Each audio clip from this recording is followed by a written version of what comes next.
Magandang araw mga Kalenggap. Welcome back sa ating channel, Kalenggap Jago. Ngayon ay pag-uusapan natin ang pinaka-latest na nangyari sa vlog ni Kalenggap Rob tungkol kina Pong at Eden, at syempre magbibigay tayo ng reaction, update, at magandang aral sa dulo kaya tutok lang. Ito na yata ang breakup of the All Love teams. Sa bagong vlog ni Kalenggap Rob, nagkita muli sina Pong at Eden dahil may kailangan daw ipagtapat si Pong. Dito na nalaman ni Eden na tatapusin na ni Pong ang kanilang love team. Makikita sa video na nagulat at medyo nasaktan si Eden, lalo na't umaasa sana siya na mas lalong lalaki pa ang kanilang viewers, supporters, at sponsors dahil nasa main channel na sila ni Kalenggap Rob binablog. Pero ipinaliwanag ni Pong na may girlfriend na pala siya, at ayaw niyang lokohin ang sarili niya at si Eden kung ipagpapatuloy pa nila ang love team. Masakit man, pero kailangan niyang maging honest. At ang maganda dito, kahit natapos ang love team, naging maayos ang usapan. Walang sama ng loob. Nagbati sila at nagkaintindihan pa rin sa huli. Mas nakabubuti kung si Eden ay mag-focus on studies na lang. Kaya ngayon, sabi ni Eden na magpupukas na lang siya sa pag-aaral. At totoo nga, dahil kinamusta siya ni Kalenggap Rob, proudly niyang sinabi na matataas pa rin ang kanyang grades, at ngayon ay second year college na siya.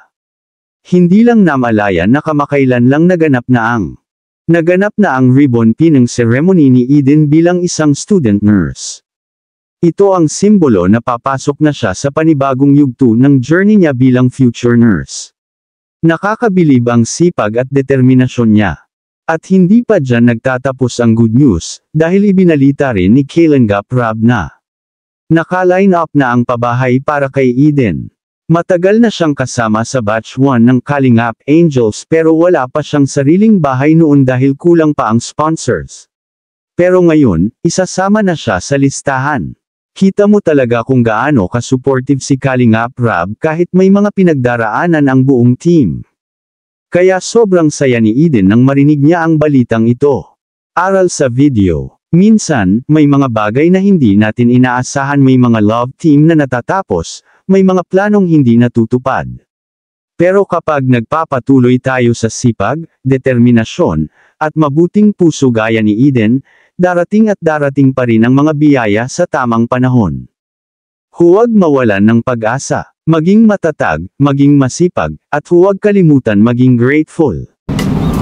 All throughout, until now, sa episode natin, maraming salamat po. At laking tulong po niyan kay Eden talaga. Maraming blessings ang natanggap niya. So, abangan na lang natin sunod na mangyayari, next chapter sa buhay ni Eden. Ano? Opo. So thank you and bye-bye po. God bless everyone and Jesus loves you. God bless you po. Kung nagustuhan ninyo ang reaction video na ito, please like, comment, and subscribe sa ating channel na Kalenggap Jago para updated kayo sa mga bagong kwento, balita, at reaction videos natin. Mga Kalenggap, maraming salamat, and to God be the glory.